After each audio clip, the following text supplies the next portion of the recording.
So welcome to our second Let's Talk Integrity and Ethics. And with the holiday season, we thought it'd be a really good time just to talk about what's some of the things that y'all probably need to all be thinking about and be aware of. We, you know, it's funny, around DHS, it's such a season of giving, and we talk all the time about all the things we're doing to give. But at the same time, a lot of people are wanting to give to you and give to us or give to our clients. And so it's probably good for us just to kind of talk through what are the rules around that and also some best practices, just so you know that you're comfortable in what's going on. So let me start by making sure I don't drop anything. Okay, let me start by introducing the folks that are with me today. Jim Brader, who you will remember is our ethics officer here, our chief ethics officer here at DHS. Misha Martin, who's our director of Division of Children and Family Services, and Damian Hicks, who is our chief human resources officer. So they've agreed to join me today, and I really appreciate it. So Jim, let's start with the absolute most practical. What is, in terms of receiving a gift of any value, what are the rules around that? What is the law? Before we go into best practices and what you should be doing as a DHS employee. I will give that answer I always give. It depends. Okay. And in Arkansas law, the term gift is defined as any payment, entertainment, advance, services, or anything of value. So you start from there, and then there's another 2 pages of exceptions to that. So it's not really all that clear cut. So it does depend on the situation. A gift is defined as anything kind of generally $100 in value or less. So, but then there's all kinds of things where you could actually get something of higher value and it wouldn't be determined to give. And I say all that to say if you have a situation, you might strictly comply with the law, but it might have an appearance of impropriety for you to accept it because of your role here at DHS. And we want to, we're raising our standards, so to speak, given some of the recent years, the stories we've seen in the media, and some of the convictions and charges we've seen of some individuals who had some relationship to this agency. If you've got a question about it, remember, kind of take the high ground and call me and ask. We can work through it. We can take what your situation is, look at our rules, the statutes, and work through it in a way that you're protected, our agency is protected, and it'll be better for everyone. And ultimately, it causes the taxpayers to trust us more, which is the whole point of why I think Cindy's pulling us together once a month, although I argued for quarterly, and why you're hearing so much about this. You know, at the end of the day, Jim's advice is very good.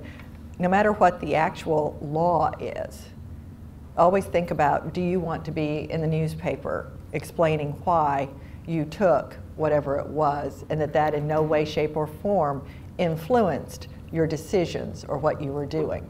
You just really don't want to be there. So let's talk about some practicals, all right? Practical. People love to send us gifts this time of year. They say, there's, you know, not with any bad intention, but people you work with on the outside will send things. You know, just to say Merry Christmas, Happy Holidays, you know, etc. So a big cookie tray arrives. That's kind of a practical one. You get cookie trays, you get gifts like that. What do you do with it? All right. So let me turn to Misha and Damian. What's a good practice around gifts of food? Right. So let me first say, if you're getting called and asked about, hey, I'd like to send a cookie tray, or I'd like to send a fruit tray, or whatever, you know, politely say thank you, and I think best practice would be to decline that. And I'll talk probably a little bit about appearances, but if you do get that cookie tray or some other gift that can be shared with the office, the best practice would be to share with the office. Send a thank you note, and also let the person that gave it know that you shared whatever was given with the entire staff. And I'll agree with that. I mean, yesterday, actually, late afternoon, I did receive a cookie tray, and we passed it throughout the whole floor for everybody to take part of it. And this morning, I sent a thank you note to the people that brought it and said that I did share it with the entire staff. and that we did appreciate it, but it was not necessary. No, that's really, you know, there is being gracious, right? So when it's something like that that you can't return. What if it's something that is not a cookie tray, not something that is, you know, that it's inappropriate to send back, but let's just say it's something small. What would be a best practice around dealing with that where it's not food? Do you send it back? Or if it's just something small, do you donate it somewhere? I mean, what's a good practice around that? I think donating a document is one option depending on what it is. I think also you're in a position where you might need to reach out to the chief ethics officer and just consult, because I think even though legally you may be able to accept that gift, I'll just get back to appearances and maybe give you one example. Each of our divisions, while different, serves the public and a clientele, and we have a responsibility to carry out whatever, you know, our mission is in that specific division. And if accepting a gift from a vendor is in some way a barrier to following through with that mission, I'll give you an example of Children and Family Services. If we're, you know, showing favoritism to a placement provider, to that parent that we're serving, they may not feel that we're really dedicated to that reunification process. So it really is about appearances. And so if you, again, on those questionable type of gifts that you know you can't return, it is under the $100, but you're concerned about appearances, I think you reach out to the chief ethics officer. And I do that all the time. You know, when we will keep telling you, if you have a question, talk to your supervisor, reach out to Jim, let them help you decide what to do, and just let them help you put a little note in the file so you know what you did in case it ever comes up.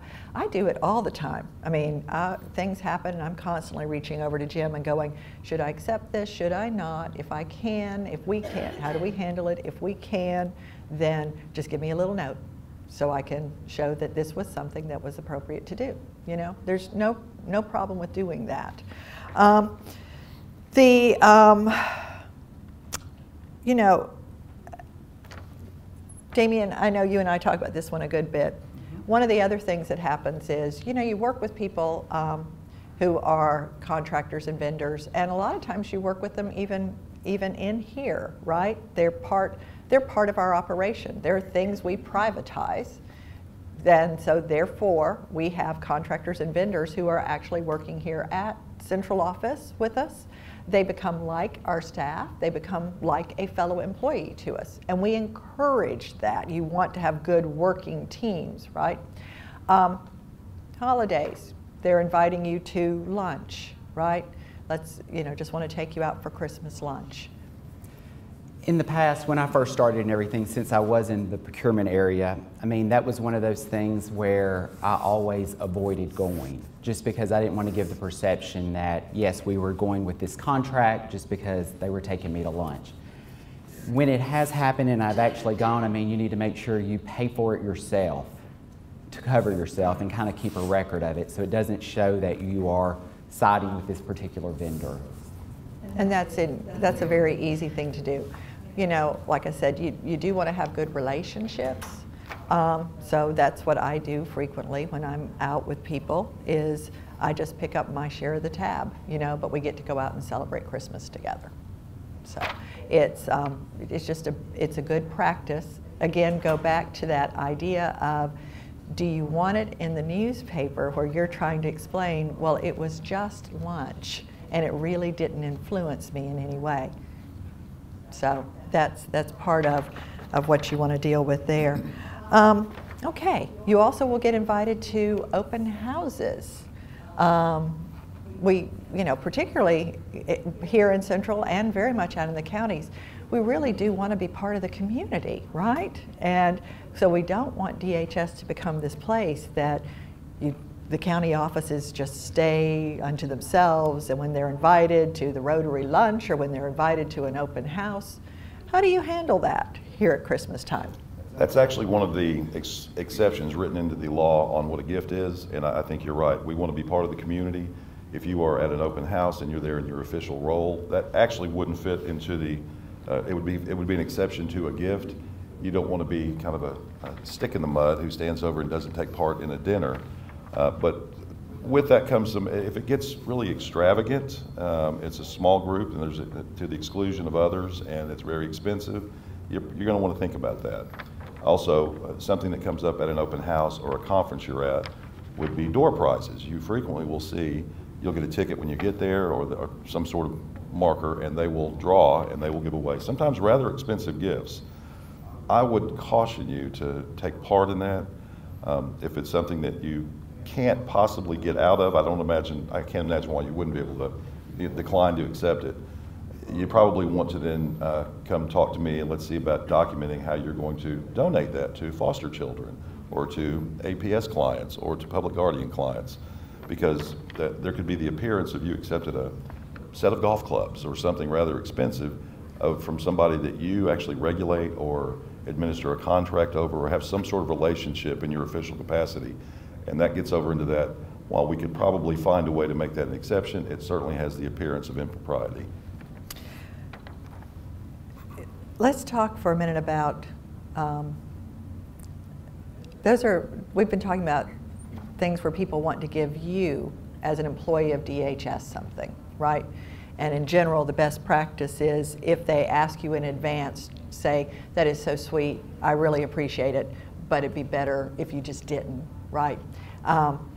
If they don't ask you in advance and it shows up and it's food, share it with others, send them a thank you note and let them know that you shared it with others. If it shows up and it's something that is not food and therefore not shareable, you know, consult with Jim, with your supervisor up the chain as to how to handle it. And in most cases, we'll be able to figure out where you can donate it, what you could do with it, and then let the person know. Again, really appreciate this. We have, you know, I've donated it to so-and-so, thank you very much. Let's talk about, though, a lot of folks reach out and say, I really want to do something this time of year for the foster children. I want to do something for your clients who are in adult protective services. I want to do something for youth that are in the juvenile treatment facilities. How do we handle that? And how do we deal with the issues around people just dropping off items, dropping off gift cards, which are essentially cash?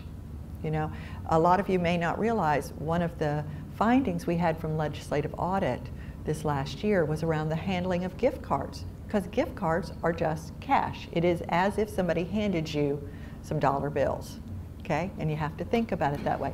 So what do you do in those situations? And I'm going to let Misha start and Jim and Damien chime in. So we are so grateful at the division for the community and their support of our 4,400 foster children. And because of that, we have to build trust. So there's an ethics issue, but there's also, we want to be good stewards of the donations that we receive and build trust with the community so that they continue to give us those donations and they know that they're getting to the foster children.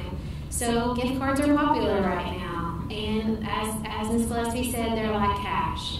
And so at DCFS and the other divisions, but we've implemented a very strict, you sign for those gift cards all the way to the person who actually, or the child that actually receives them. So you're basically creating a chain of custody from point one all the way to the child, and then documenting, sending that form back to whether it's central office or the county supervisor, whoever started that chain, so that we can actually show that the gift card was received and it went all the way to that specific child. And with gifts, donors sometimes give for specific things, and we need to respect those wishes. So if a donor gives you something and says, it's for foster children or it's for APS clients, that doesn't mean we can then shift those funds when Christmas is over and we really need some new equipment to support, you know, a person, or, you know, just switch what the donation was really given for. It's like, well, they gave it to DHS. No, they said to you specifically, we wanted it to go to Christmas. So we need to document that. We need either use it for Christmas or make sure that we contact them and say, hey, this was left over. We didn't need it for whatever reason, but can we use it for this other purpose? And then documenting that as well, because we want to respect the wishes of our donors, and we want to make sure that it's used for the purpose that it was given for, and all that's clearly documented and saying. And I just want to say, as toys and other gifts, it's really important that we're figuring out how to keep those in one place or together so that we're tracking what's going in and out, even if it's not a gift card, because we want to protect ourselves as well as be respectful of the donor and make sure that those were used appropriately. You've all, I think you're all familiar with the massive operation. I was blown away by it when I got here, that goes on around gifts that are given here to get to our clients. And whether you go up and see where it's all stored upstairs or they've got room in the warehouse, I mean, everything's documented. All those gifts all of you are giving are documented so that we know what came in and what goes out, right? Because people give to us wanting it to end up in the hands of a child or in the hands of an adult who isn't, you know, without that, they might not have a happy Christmas. So we do want to make sure we protect the integrity of gifts as they flow through here, and that's a lot of what this is about. Damien or Jim, do you have anything to add in this area? Let's reverse that. I would add that sometimes our staff might go out and solicit gifts from the public to give to foster children or APS clients or public guardian clients. Think about this: when you go and ask someone to donate, and you are also the person with the checkboard going through making sure they're in compliance with some standards, or you're the person that's signing off or looking at the contract that they're making money off of, they might not feel like they can say no. So you might consider that that's another area that's a little bit touchy. Your influence because of your official position might be undue in that situation. So just be aware of that. If you're out soliciting gifts, make sure that your official role doesn't coerce them into giving a gift they might not otherwise give. Mm-hmm. Yeah, good piece of it. You know, it is a wonderful time of year. There is a lot of giving that goes on. Both all of you give as well as people who give through us to our clients. We want people to give through us to our clients, but we also want to make sure, and when you step back and again think about it, I always go back to, Jim talks about it as the appearance of impropriety. I always think of it as, how does it look if it's in the newspaper?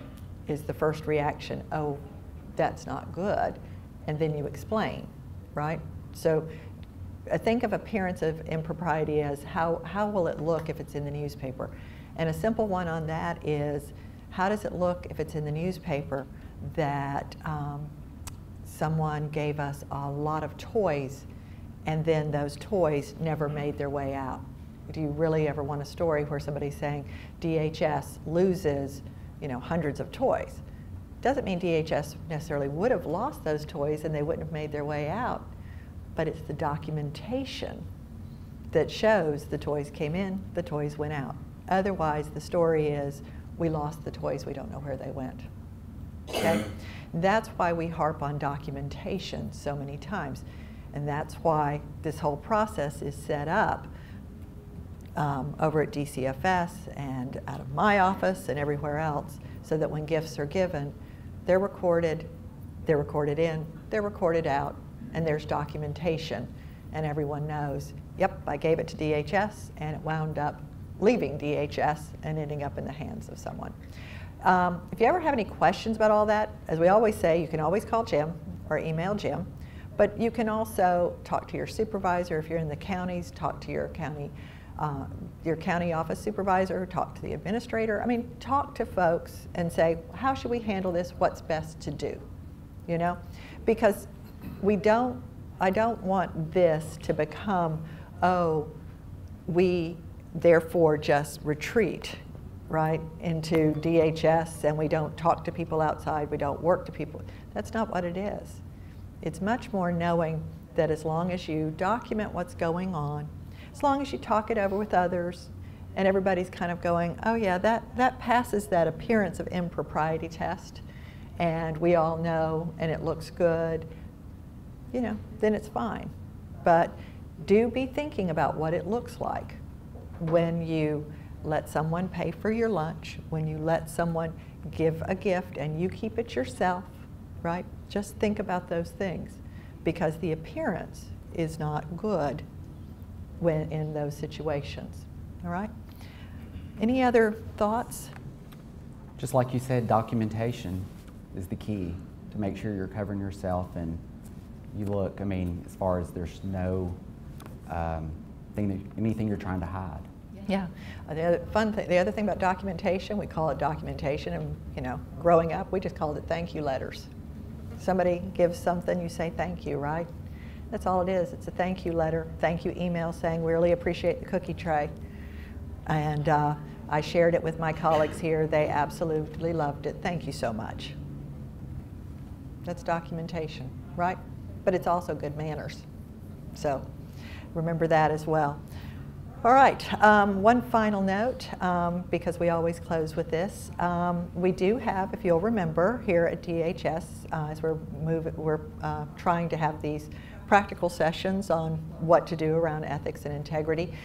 Do remember that if there's something, call Jim or email Jim, jim.brader. That's it. jim.brader@dhs.arkansas.gov if you have any questions. And then also, if you have things that you're concerned about, as we've talked about before, that you feel like someone needs to look into, we do have our integrity hotline that is very operational. Brian Marr and will be giving an update on that shortly out to everyone, but we have been getting a lot of inquiries and they are running every case down that they get. And that email address, just to remind you of all of it, it's integrity, DHS, okay, thank you, dhsintegrity@dhs.arkansas.gov. So do feel free to use that, and you can send issues there either with your name and information so that they can follow back up with you, or if you need to, you can send it anonymously. So with that, I feel like this has not been a cheerful Christmas sort of talk, but I think it's a very important talk. And I'm going to close with just a comment on, you know, we had yesterday, it is so amazing to me to see how constantly giving the employees of this organization are. We yesterday had, a number of you have been involved both here and out in the county offices with helping us knit and crochet hats, right, for the homeless. It's a project that was started by DYS. The youth in our treatment centers were learning to knit, started knitting hats, began to teach some of us, and the next thing you know, we decided we were going to knit hats for the homeless. They came yesterday, the head of Our House came to pick up the hats so that they can distribute them out to the homeless organizations. We had so many hats, we actually had to break it into 2 huge boxes of hats to carry it out. So again, thank y'all so much. We have gifts flowing through my office constantly now as you're all dropping off here in central office, gifts for the youth, gifts for the foster children, gifts for the APS clients, gifts for those who are in our public guardian program. You know, every day, you know, 10 soccer balls come through and all kinds of stuff. Really thank you. Thank you for your hearts. Thank you for caring. And I do wish you, as we all do, a very, very Merry Christmas. And really thank you for being part of DHS. Thanks.